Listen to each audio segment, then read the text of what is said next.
The New Warehouse Podcast, hosted by Kevin Lawton, is your source for insights and ideas from the distribution, transportation, and logistics industry.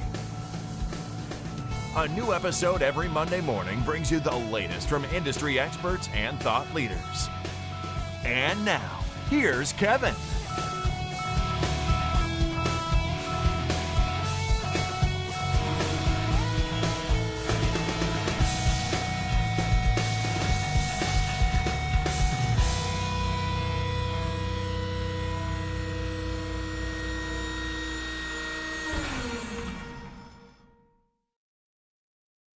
All right, and welcome to the New Warehouse Podcast, first episode of 2025. So first off, Happy New Year, and thank you so much for tuning in at any point during 2024. And if this is your first time tuning in 2025, welcome. So we had a great year in terms of reaching new audience members and spreading the word that warehouses are indeed sexy, of course. If you're not a believer yet, listen to the podcast a little longer and we will definitely make you a believer. So we also had a great time diving further into video content and working on growing our YouTube presence overall.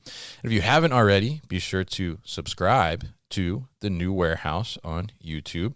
We'll be putting up a lot more YouTube exclusive content on there in 2025. And I think that, our industry is very visual, so super important to be able to have that component as part of our content and be able to show people not only what we're talking about, but show people what's possible for them in their operation. So if there's something in particular you'd like to see, be sure to let me know. Reach out on LinkedIn, shoot me an email, leave a comment, whatever the case may be. I'm always watching to see what are some of the latest innovative technologies out there for the warehouse so I can create that awareness for you. So what happened in 2024 in the warehousing world? Well, one of the things that is most exciting to me about our industry, and I've said this probably multiple times on the podcast if you're a regular listener, but there's a large amount of high-tech solutions that are finding practical applications in the warehouse industry. We look at AI, we look at humanoid robotics. Where are they finding practical applications in the warehouse, right? So while it is very exciting, I think that it's also created a little bit of an issue. It's clearly become overwhelming for those who are trying to navigate the many different solutions that are out there, especially when it comes to diving into automation and robotics in particular. And a lot of the feedback that I heard from shows like Modex in 2024 was that there's such a vast amount of options. Where do you even begin? So I think that is one of the challenges that we are facing, and I think everybody is facing. I talked to multiple people at all different levels of the industry, whether they are, material handlers working on the floor in a warehouse managers, directors of innovation, C-suite, from the operations side, but the end user side, but also from, the solution provider side as well. And, the market is certainly crowded in a lot of aspects. And I think as we look in 2025, I believe that we will start to see more clarity on where to kind of begin in that journey, whether it's automation or just technology in general, and start to see some more transparency starting to come more into the market. And I think one of the grayest areas, probably around automation and robotics specifically, has probably been around, what do these solutions actually cost? And I think we'll start to see the curtain pulled back a bit on this, whether it is from the solution providers themselves or third parties trying to facilitate that transparency. I mean, I think that, we have enough of a marketplace now, enough of optionality in the marketplace for many different applications and solutions that, we'll start to see some third-party tools, which there are already some out there, we'll start to see them have more prevalence and be more of a factor in some of these decision making, searching for, what's the right solution for me and where should I begin. So I think this will become even more important, especially as more small to medium-sized businesses start to take a step towards automation and robotics. We're seeing that automation and robotics is becoming more accessible. There's companies that are specifically targeting small and medium-sized businesses as their core customer and what they're after. And I think we'll see more of that in 2025. And, for those small and medium-sized businesses, they don't have the resources, so to speak, or the cash in some cases to have those, certain employees that can just exclusively look at innovations and exclusively look at potential new technologies or solutions to bring into their operation, right? So I think having that transparency is going to become increasingly more important, especially for those level of businesses as they start to look into these technologies. So, automation and robotics has become certainly prevalent within our industry. I think even going back to Modex again in 2024, I heard a couple people joke that, is this a warehousing trade show or is this a robotics show now? Because there's just so much robotics and automation happening, right? So even though we see it everywhere, and video has certainly taken over a lot of our feeds, like on LinkedIn and other aspects on YouTube too, showing us some of these cool innovations, right? I think the penetration overall is still very low from a warehousing perspective. So there's still a lot of room to grow there, where there's actual real applications coming into play.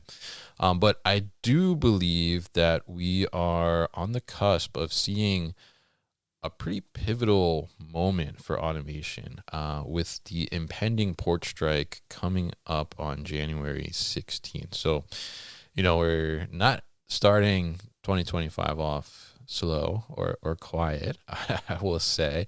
I think there's a lot of things happening here, but one certainly that is top of mind that I'm watching closely, I think, is this port strike, which is set to come on January 16th. And that's with the ILA. Multiple ports impacted, as we saw earlier in the fall of 2024, where, negotiations, there was some agreement, but suspended the strike until January 15th, I think is supposed to end, right? So January 16th, we're looking to potentially see another strike at the port, which will be super impactful to the supply chain, definitely. But the one sticking point that stands out to me in what the union's calling for is a full ban of automation at the port. So they're trying to protect jobs, which is certainly understandable. They don't want to see job replacement, right, by automation, which I think has been certainly a topic of discussion and debate for quite some time. But what's interesting here is that there has been vocal support from incoming President Trump, who is in favor and sees their side of the ban on automation, from what he said on social media previously a couple weeks ago. So, which certainly gives more weight to this call for the ban on automation. And it's not a limiting call on automation. It is a total ban on automation, complete ban on automation at these ports. So, which makes it very interesting, I think. So for me, I believe automation is not a necessity in all situations, but I do believe there are applications where it benefits consumers and the workers at the end of the day. With the ports, there are definitely less than ideal conditions in a lot of scenarios for these workers. I looked on Reddit a little bit. There's a subreddit there called Longshoremen.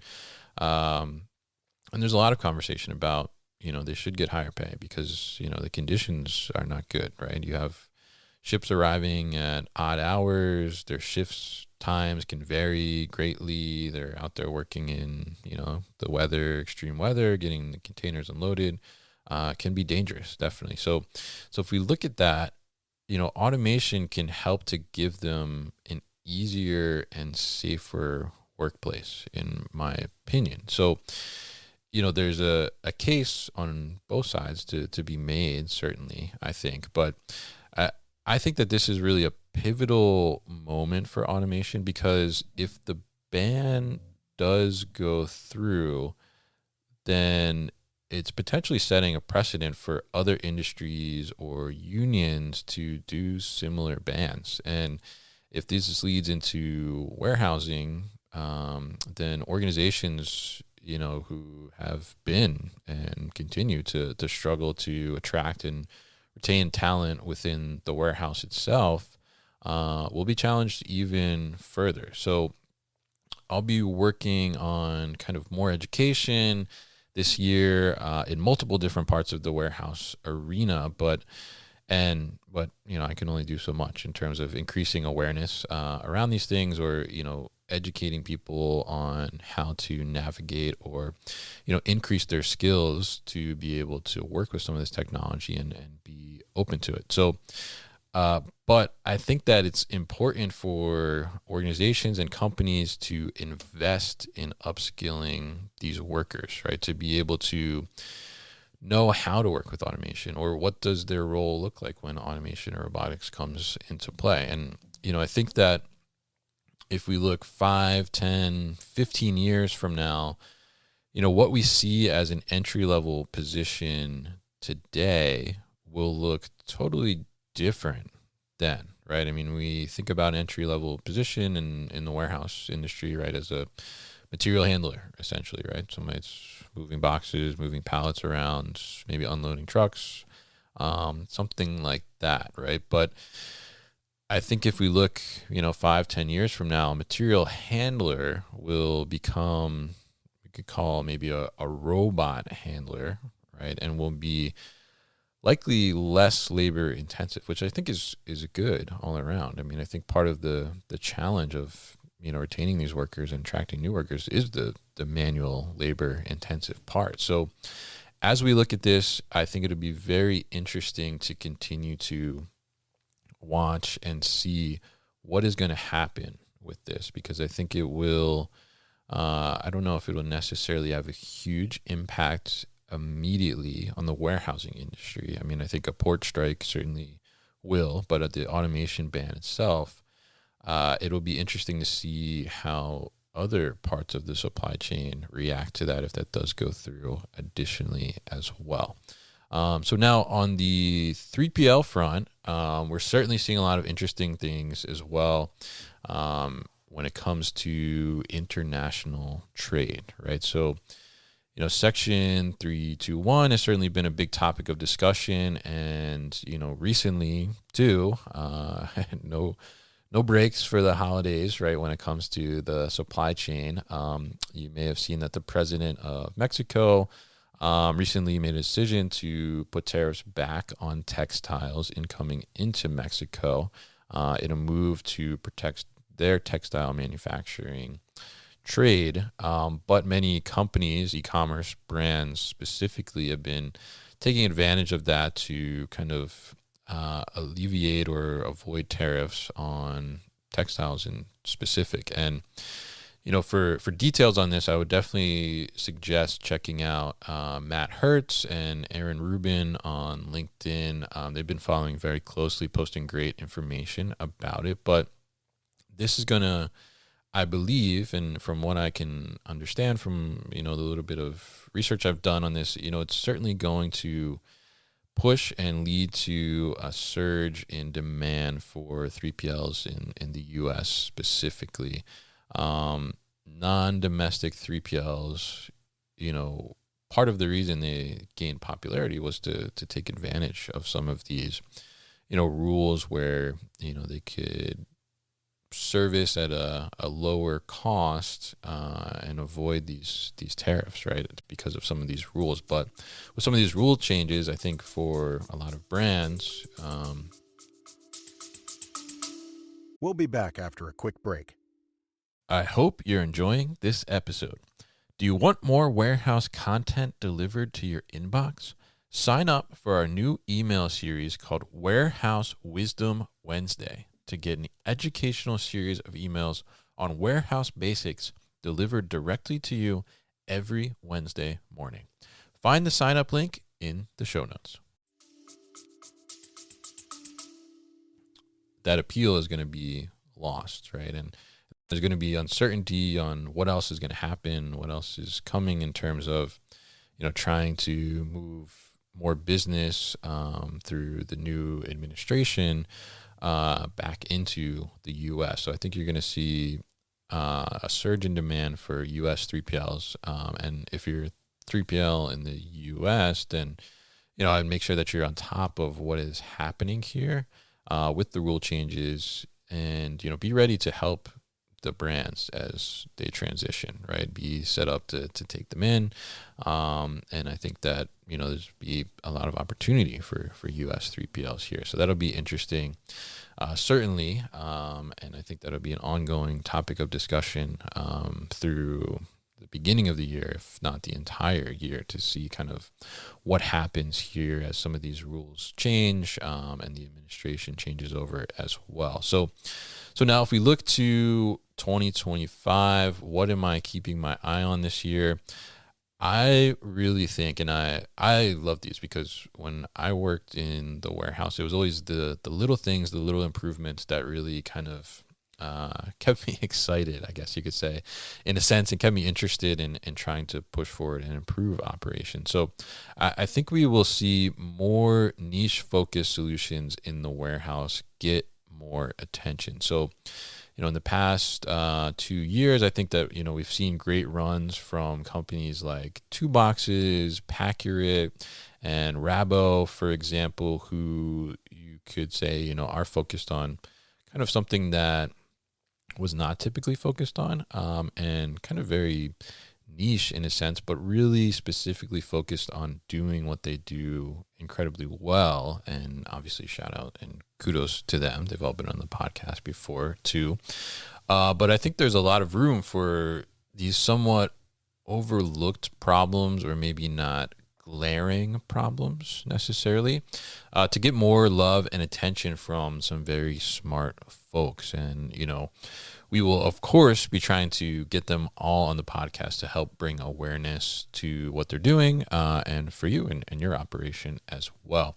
And I'm also looking forward to seeing ASRS systems become more accessible from an installation and cost perspective. And two companies in particular that are on my radar for this are PO, which is an offshoot of AutoStore, and we've talked to on the podcast previously as well. They're specifically focused on ASRS systems for small to medium-sized businesses, and that is their focus, and I think they're doing a really interesting job and pricing model for those small to medium-sized businesses to be able to start to bring in some of these ASRS solutions into their operations. They've already had some successful installations in the U.S. in the past year in 2024, and I'm sure we'll see more in 2025 as well.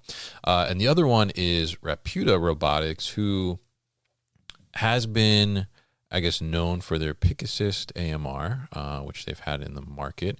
But now their ASRS system, which I've been really excited about for quite some time, is finally available in the U.S. market. And what catches my attention about that is it is super flexible when it comes to the assembly and reassembly, depending on changing needs within your operation. You can very easily take it apart, reassemble it. It reminds me of Kinex, the building tool, if anybody remembers that from their childhood. I don't think Kinex is around anymore, but almost in a sense. And, the ability to have that flexibility, I mean, especially for 3PLs too, I think is huge, because you have changing needs all the time based on your client base and, what they may need, and, clients leave, new clients come in. You can easily adjust what the overall system looks like in terms of the footprint, the size, the shape, all those different things. I mean, shape, obviously very still cube-based as ASRS systems are traditionally, but meaning the shape in terms of, do you have an area that needs it to be like an L to get around certain things, and really being able to maximize that cube, I think. So those are two that I'm definitely looking out for. And I also think that we are seeing or will be seeing kind of a real tipping point when it comes to automated inventory management. I think, the space, I don't know if I would say the space is necessarily crowded yet, but there is certainly a growing list of companies that are focused on solving the challenge of manual inventory counting and management, with many companies already investing in these solutions and putting them in place. And we've seen traction around this. Certainly one of the form factors that is addressing this are drones, and there's multiple companies now that are doing that. And if you want to see too a little bit, recently we just did this webinar with Gather AI and Geodis, and it was a great look into how they approach it and what it looks like even, and what the drones are actually doing out there in terms of inventory management and other tasks that they're able to accomplish at the same time of that data captured too. So definitely check that out. But I mean, we've already seen some consolidation in this space where Gather AI again acquired Where a while back, but it will be interesting to see how competitive this space gets. With many of these solution providers, having similar form factors in the drone. I mean, there's differentiations there for sure. But it will be interesting to see how that competitiveness continues to grow and what solutions are kind of going to be leading in a sense there. One that sticks out that is a different form factor is Dextery, who we've had on the podcast before too, with their AMR tower type robot that's going and capturing this data versus a drone form factor. So I think that one will be interesting too as well.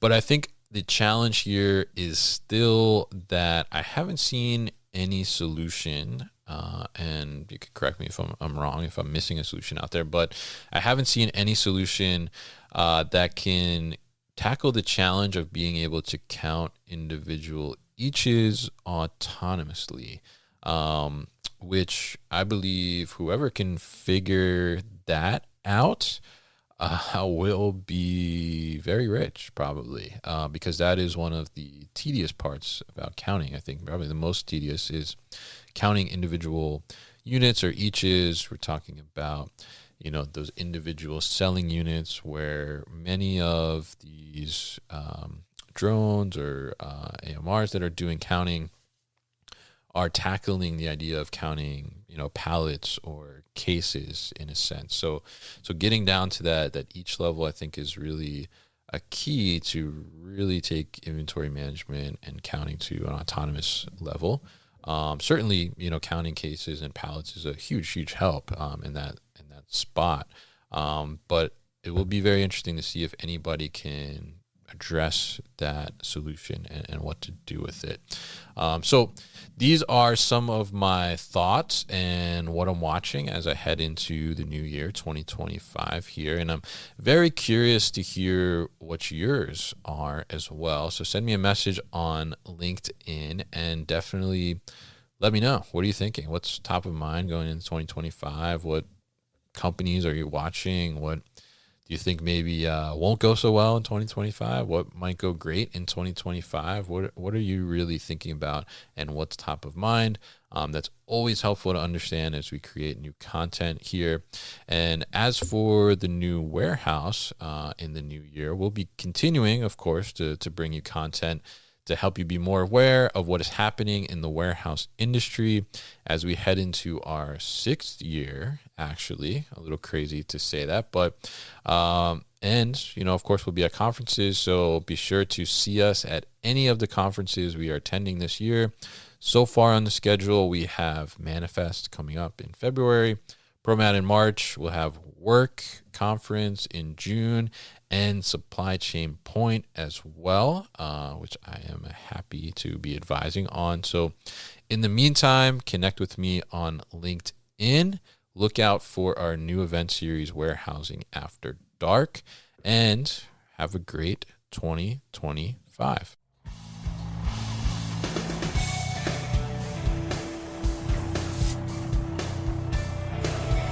You've been listening to the New Warehouse Podcast with Kevin Lawton. Subscribe and check us out online at thenewwarehouse.com.